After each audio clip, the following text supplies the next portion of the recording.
You're listening to Later with Mo Kelly on demand from KFI AM 640.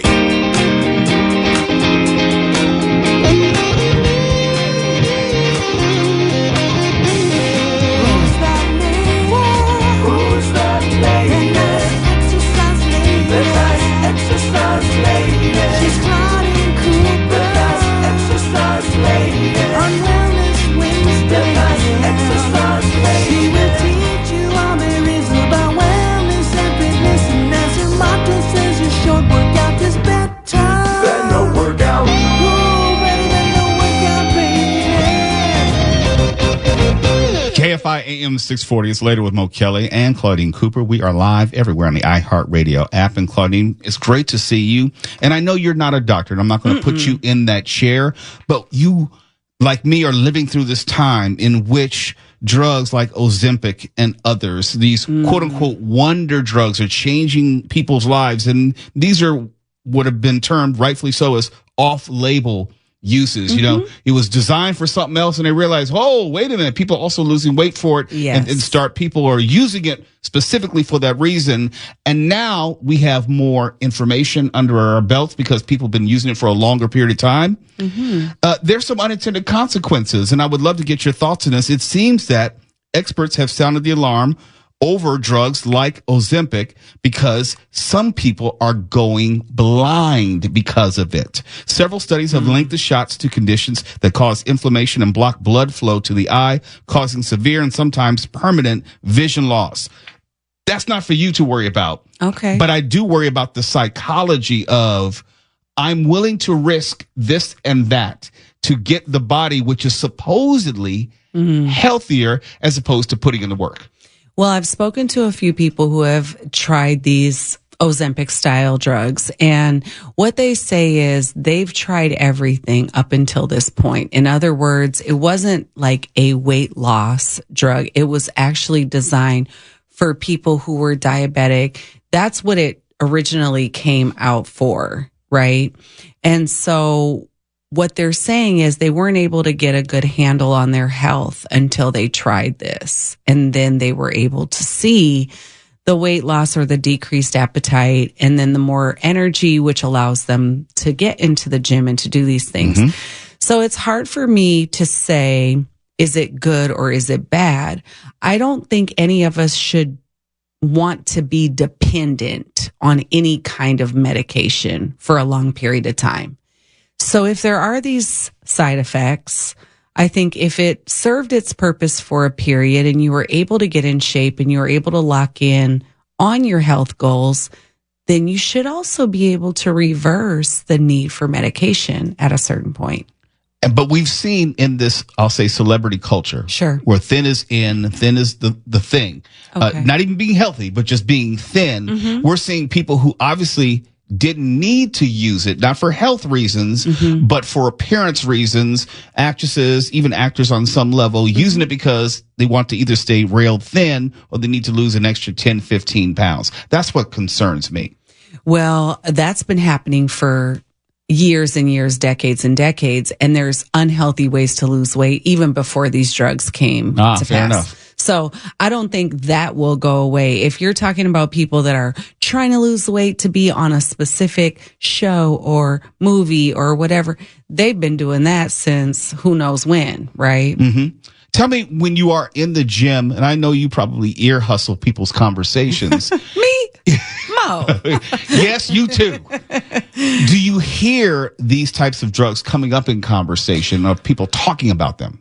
So actually, because I don't even have to ear hustle, people are probably ear hustling between me and someone at the gym because they often come to me and share their journey with me, right?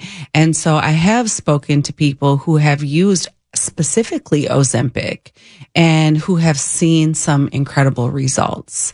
Now, those people are not currently blind. I will tell you that. So Not currently, but what they're telling me is that over all the years that they've been trying different methods to lose weight and to get a handle on their health, this was the first time they were able to. And so for that, I can't be mad at it, you know? No, I'm quite sure there are success stories. And because one of the reasons that this is such a phenomenon is because it has changed people's lives.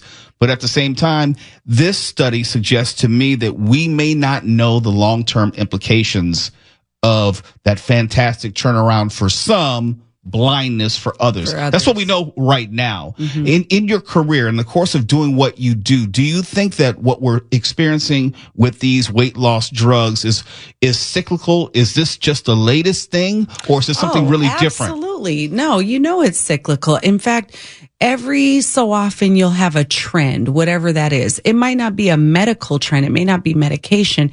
It could be an eating trend. It could be a workout trend. And you see people jump on the trend and lose weight. And this is the latest thing. And everybody needs to be vegan, or everybody needs to Atkins diet, keto, or whatever. Yeah, exactly. Everyone should be doing boot camp style training. That's the way, HIIT training. Exactly. There's always going to be a fad that is taking place in the health and fitness industry, and people jump on it, and then later they find out, oh, well, this has some side effects, or this is bad for this, or whatever. And we just move through it to the next thing, right? But the real deal is the consistent ability to lock in to daily exercise and proper nutrition. That's really what it is. In your many years, and you told us how you started in the gyms at 18 years old. Yes. Did you ever find yourself more susceptible or less susceptible to some of these fads and programs? And, what was the one, like 90 days? What was it? X90 or something like that? You tell me. Okay. I don't even know. All right. But yes, did you I know what you mean. Yeah. So for me personally, P90X. Yeah. Yes. I've worked out pretty much my whole adult life, and I really do think that all movement is good movement, but I've done almost all of the movements. So I used to do P90X, right? I loved that workout. I did the Insanity series, all these different things that have come out. I've done them. I've tried them. And honestly, as long as you don't feel like you have to get married to one way, I don't think it's bad to try the new ways. Now, when it comes to medication, I can honestly say I have never been on any medication. So for me, I can't really weigh in as an expert. But when people come to me and tell me that a medication has changed their life, I can't be the negative Nelly in here saying like, oh, don't do it, because I see how happy they are with their new body, their new lease on life, this new level of energy. And so I want that for them. So if it took the medication to get them there, then okay, so be it. You know what I'm saying? Claudine Cooper joins us in studio. We're talking about the possible side effects of Ozempic and how that impacts the psychology of people wanting to reach either their weight loss goals or fitness goals or their just body or appearance health or health goals. And real quick, a guy came up to me the other day and said, hey, I have a testimony for you. I said, give it to me. He said, since I've been working out at this gym, I'm no longer on my blood pressure medication and I'm no longer on insulin. Let the church say amen. Amen. KFI AM 640. We'll have more with Claudine Cooper in just a moment. We're live everywhere in the iHeartRadio app.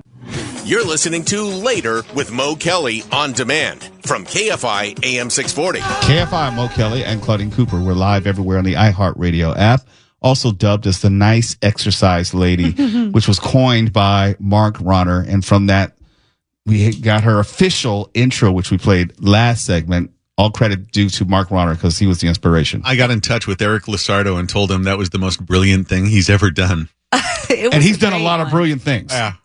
We love the jingle.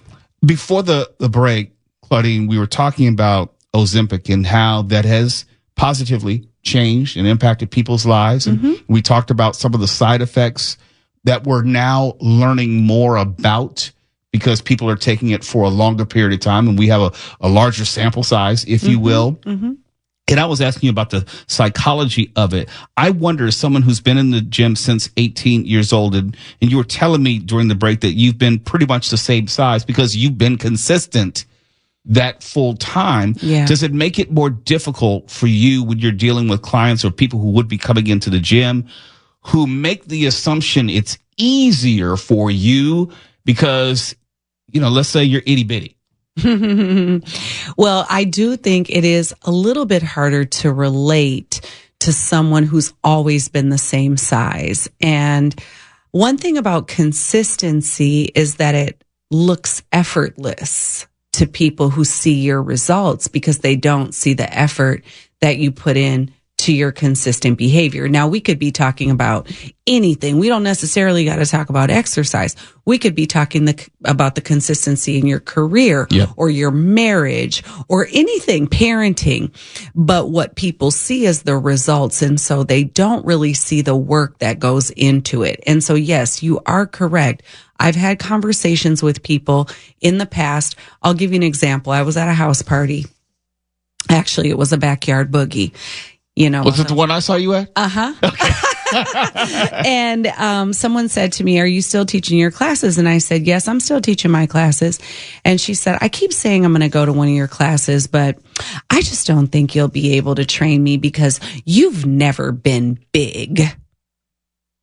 And I was like, I train all sizes, all shapes, and all levels, but I don't think that she felt that I was relatable. Mm-hmm. So, or you could meet her where she was. Right. I think people have this, maybe like a perception that I'm just going to be moving at a pace that works best for my size, but I won't be able to welcome in people from various sizes, shapes, and levels, which is, you've been to my workouts. That's completely false. And I know you do have that sixth gear where you can take it up where people will start falling out if you need to go there. I definitely do. And when I'm going to my classes at Equinox, I take it to the sixth gear because the people who are at Equinox want the sixth gear. But when I'm working with all levels in a free community workout or at a place where there's people who have maybe, a sedentary lifestyle, I take my time. I've been doing it long enough to know how to gauge the different levels.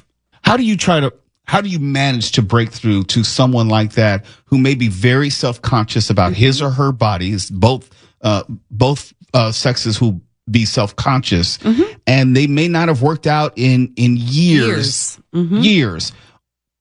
What's that icebreaker like in a training sense? Well, one thing I always tell people is don't just come into the gym after having a long period of sedentary time and try to go hard, go 100, right? Take your time, start by walking, start by doing small steps to get to a bigger goal. The pool is a great way to start. If you have access to a pool and you may have some mobility issues or joint issues, getting in the pool is a great low impact way to still move your body and to see some really good results, but to not overdo it right away. Also, walking. Walking is an amazing exercise for all levels. I'll swear by it. You swear by it. Exactly. I see you walk around the station too. And so anyways, there's ways that you can go into it. The problem is when we want to go in and we want to be our high school athletic self after living a sedentary lifestyle for a period of time. Well, high school is only 6 decades behind us. 26, 36 years ago. It's amazing how quickly the time goes by. Yeah. And I was talking to Tuala the other day, and he was talking about how he pulled a muscle just stretching his chest, and I remember I hurt myself, don't know how, just waking up in the morning, sprained my ankle somehow. Well, I hear women say all the time. So one thing you may not know, which is a common thing with women my age, is the frozen shoulder. So the frozen shoulder is something that happens during menopause to a lot of women, and it happens from doing absolutely nothing. You're like, what just happened? I wasn't even lifting weights. I wasn't even doing any type of workout, and my shoulder is basically immobile. Even you. It doesn't happen to me, but I can relate because we, as people over 50, now that I'm 1 week over 50. Why are you always going to bring me into your stuff? You are over 50. Everybody knows I'm over 50. We're still working on Mark. Those of us who are over 50 know that you can do absolutely nothing and find yourself injured. I reached in the back It's the seat. truth. Oh, shoot, what just happened? But there are ways around it. And that's why I'm saying I definitely employ these practices to keep my body mobile. So there are ways. Wake up, stretch the body. Yes. That's a big one, right? Huge one. Another big one is making sure that you incorporate some kind of exercise every single day, not 3 days a week, not 5 days a week, moving the body daily. Even on a day when you're not at work or this is your rest day, you should still be doing something to keep your body in motion. Motion is the lotion, That means our joints need the motion. So that's one of the reasons why I don't think I've experienced the frozen shoulder, but I can relate to it because I notice how stiff I get if I'm not doing my practices. I'm going to tell you what my pastor used to tell me when he was alive. I'm ready. If it hasn't happened yet, keep on living. Oh, my grandmother used to say, keep on living. Keep on living. Yep. And so I'm going to keep on living, God willing. And we'll see what happens. I'll report back next Wednesday. Very quickly, the free community workouts are coming back when again? March 1st, Saturday morning, 9 a.m. in partnership with Cedar Sinai, Hollywood Park. And we're doing it while the farmer's market is going on. So it'll be farmer's market, workout, a lot of stuff going on over there in Inglewood, if you haven't noticed. Well, I have to come over there and work out with you and all the beautiful people of Inglewood again sometime soon. We'd love to see you, Mo. ClaudineCooper.com. Go there right now. Get the information. Make sure you're part of her community and, maybe have a new body for 2025. I'd love it. It's Later with Mo Kelly. We'll see you soon, Claudine Cooper. Yes, you will. You're listening to Later with Mo Kelly on demand from KFI AM 640.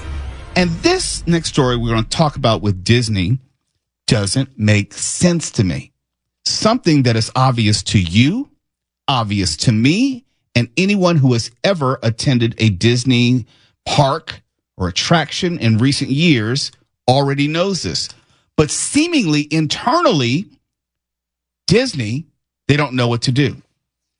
Disney executives are reportedly concerned about the costs of visiting one of their parks or any of their parks. As reported in a new feature from the Wall Street Journal, internal reports for Disney show that the number of visitors planning future trips has been on the decline since the end of 2023. While visits for the last fourth quarter were still up, 1% growth is significantly lower than the 6% growth seen in the same quarter a year ago. Fewer people are going to Disney parks. And we know that the rising cost of a Disney vacation is the primary reason for this downward trend, or at least Disney executives know that. And that's something according to the report. Disney executives like CFO Hugh Johnston have talked about in a roundabout way during past earning calls, according to the story. But also, concern is growing internally, particularly in the departments crunching visitor numbers. Basically, Disney is concerned that fewer people are planning to go to Disneyland, Disney World, Disney Tokyo, or any of their parks. And they wonder whether it might be the cost of the park or the cost of the Disney experience altogether, the hotels. Let me just move everything out of the way. Yes. How often and for how long have we talked about the cost prohibitive nature of the tickets, how they've been increasing this pass, that pass, lightning pass, all of this. I talked about, it's like, look, I can't go to Disneyland. I hadn't gone for like 15 years. Why? Because of the cost. And you want a family of 4 to stay at a Disneyland hotel, which might be $1,000 a night, not including the cost of admission to the park? Yes, it's way too expensive for an average family to enjoy. And that's assuming that you're not coming from out of state and you're flying in. Now, see, the interesting rub on this story is that they're talking about forecasted trips to Disneyland, i.e. them looking at the research coming in from vacation bookings and things like that they get from Disneyland Hotel. Right, because you got to reserve all the ticket stuff. sales, Yeah. all that kind of stuff. But it does not take into account the still overwhelming number of day of and week of tickets that are sold. So I understand how them forecasting long term saying, hey, man, over the course of this year, our reservations are down, but still the theme park is packed out every single day. So their day of numbers are still high, which is an interesting kind of number to look at. Well, the day of, as far as people packing the park, is one thing. But those could be people like me and you who live in Southern California who are not going to stay in the hotel. And the hotel revenue is still a part of that larger equation of them making money. And my thing is, you can't have it both ways. You can't be concerned about your revenue and not know that one of the key components of that revenue is the cost of the product itself. And it's not a secret to anyone. It's expensive to go to Disneyland. Is it a great experience? Absolutely. Is it also an expensive experience?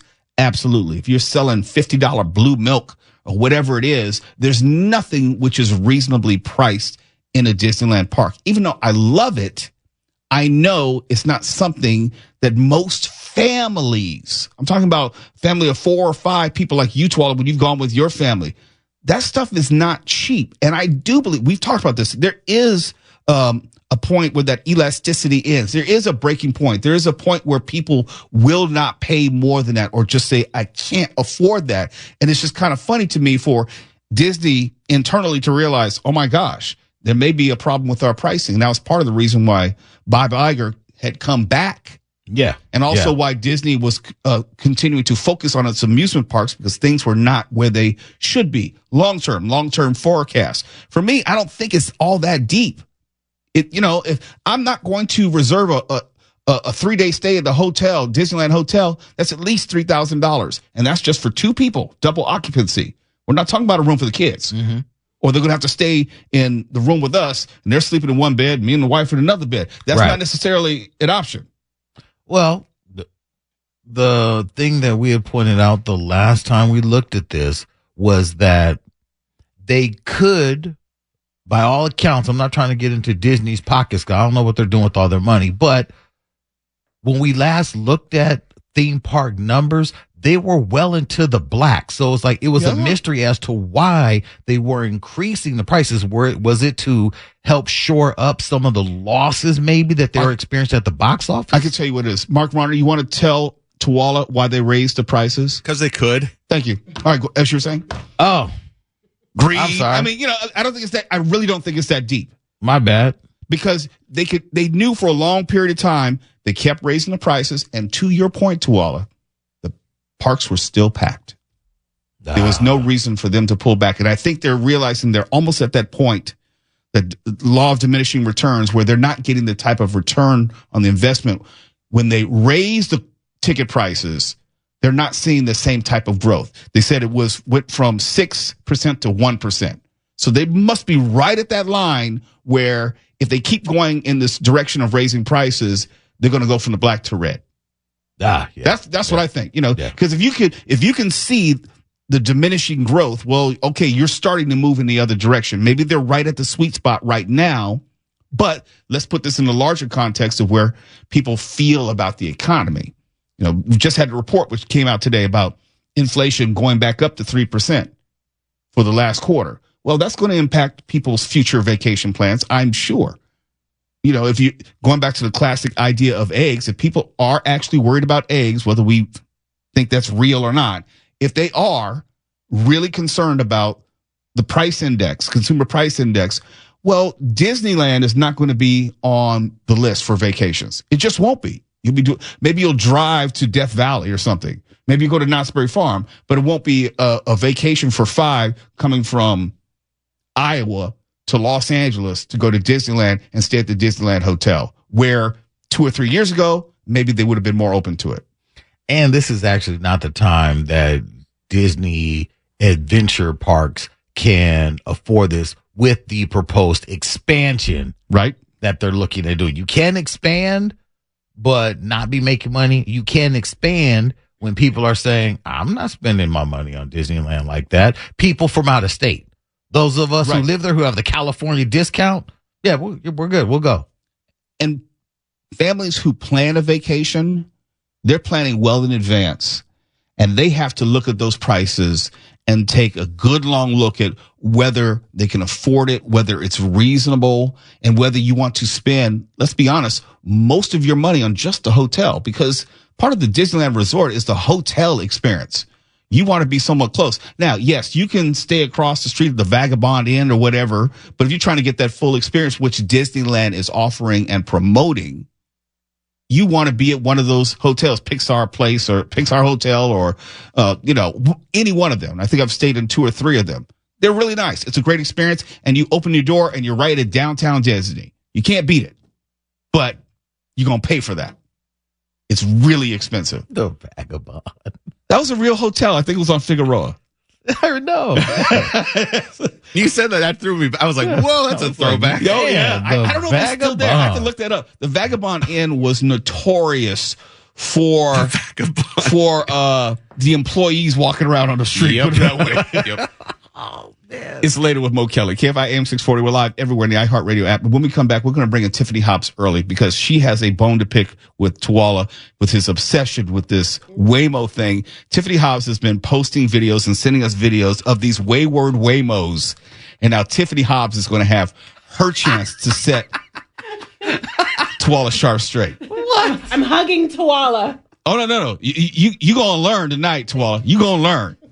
You're listening to Later with Mo Kelly on demand from KFI AM 640. Oh, later with Mo Kelly on KFI AM 640. Live everywhere in the iHeartRadio app, and we've been having a conversation off air about the Vagabond Inn with various memories. I was talking about Disney and how you want to stay on campus at the Disneyland Resort. You don't want to stay across the street. And I just threw out the name of a hotel, the Vagabond Inn. And the one I know of, and don't ask me why, I just know of it, on Figueroa right next to USC was, I wouldn't say world famous, but more like LA infamous. And I wasn't sure whether it was still open. I'm getting conflicting information on the web. So when I get a chance, I'm going to see if I can call over there with the number which was last listed and see if I can reserve a room. But Tiffany Hobbs, you had some Vagabond Inn information as well. I don't have experience at the Vagabond Inn, but I do have information. There is a Vagabond Inn that is very much open. It is right near the Glendale Galleria, that whole area, that shopping area. And it's on Colorado. And if you're passing down Colorado, you can actually see the Glendale Galleria, and kind of that shopping center from the front of the hotel. So that one is advertised as a perfect place to stay if you want to do some local shopping. Or hang out hour by hour. Do they charge by the hour? I wouldn't know, Mo. Let's ask Mo. What I like is I found one in San Pedro, but as far as I remember, the one that you're talking about, Mo, it was next to a McDonald's. This one's also next to a McDonald's. So I think there's a theme here. There's a theme here, yeah. You can go get your eat on, and then you can go. Never mind. Okay, I won't say it, but I was thinking it. Yeah, the Vagabond Inn had a reputation, put it that way, where it catered to local talent. That's the only way I can describe it. And it was worse than Motel 6. Sorry, Vagabond, if you're hearing this, it's just true. And it just did not have the reputation of, you just don't want to be caught there because there might be something illegal going on in and around that particular hotel. I won't say it was in the hotel, but just in and around the hotel. But I didn't bring you on early, Tiffany Hobbs, for that. I want you to, in your words, explain what you had been sending to both me and Tuala regarding Waymo. Well, I know Tuala is a Waymo aficionado. I still think he is on the payroll, but he disputes that. But because Tuala speaks so favorably and highly of Waymo, I've made it my singular mission in life to find every post on social media, anything on television, whatever I can find that aims to take down Waymo. So I find these things and I will send them to you. I will tag you guys in them on social media, making sure that Tuwala sees all of the antithetical evidence against his beloved Waymo. What did you find? What are some of the videos that you found? Well, today there was a Waymo that went rogue. This seems to be the thing that Waymo is doing. Malicious slander. This particular Waymo did not spin around in circles like the previous Waymo that held that poor man hostage at the airport. No, this one decided to fly through an intersection in the San Francisco area, hitting a pothole and practically bottoming out the entire chassis as it went through this intersection because running a light. it could not read the construction that was happening, and it just flew through this intersection.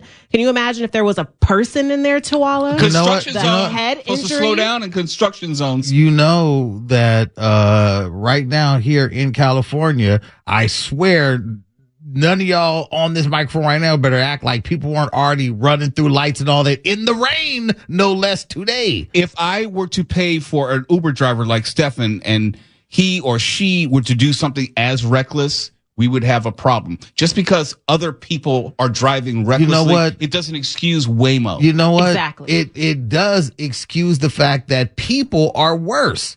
And I want you to know, Tiffany, the legal department at Waymo will be contacting you, at Tiff Hobbs on here. Okay, send them my way because I have plenty of evidence. What about the Waymo yesterday on Crenshaw Boulevard and Jefferson Avenue Boulevard? Doesn't matter. That was pointed east while sitting on Jefferson in traffic at a blinking stoplight because the light was out. And this Waymo was the lead car pointed east at this light that you're supposed to treat like a four-way stop. But the Waymo was not intelligent enough to read it as a four-way You know stop what? and sat there and had the nerve, the gall to put its hazard lights on and to turn its little wheels back and forth as if it were going to make a move, and it did not. I swear you are talking about And people were mad. anyone's grandparent who needs to have their license taken away. Oh, that's perfect. Okay, if that's the case, then Waymo needs to have its license taken away. This is a singular case. That is why it is so malicious in nature It was to point dangerous. these things out against Waymo and ignore all the things people do. You know what they call a person who murders one person? A murderer. Waymo has killed no one. A singular Do case. not Yes. connect. A singular Do case not connect does not murder matter. That we to know Waymo. of. Yeah. That we know of. A That we singular know case of. is a singular case. There are no bodies buried in Waymo As trunks. far as we know, It I'm dragged quite that sure poor they lady. have hidden some of the information. Do not bring that grandmother up again. It dragged that She poor was lady. not drugged. She was in the street, and no one can answer why she was in the street. She was just working at the walking around. Vagabond Inn. Spun that. That's a callback, and I want my rim shot. Thank you. Why do you think she was in the street? The Vagabond Inn. I'm done. Good, because it's time to go to break. When we come back, Tiffany Hobbs with the viral load. KFI AM 640. See, Stefan, that is how you do a callback. Exactly. I agree with you. But you said yesterday that didn't No, because here we go. Yes, I got time. Go ahead. Okay, he just repeated it. You brought it back from as a subject of the conversation into this part of the conversation. Put it at the end right there. He just repeated it. That's the difference. You shift those goalposts like a pro. Okay. Trying to teach you how to do radio. Oh, wow. Okay, resetting. then. KFI AM 640. We're live everywhere in the iHeartRadio app. Common sense left California a long time ago. We're bringing it back. KFI. And KOST HD2. Los Angeles, Orange County. Live every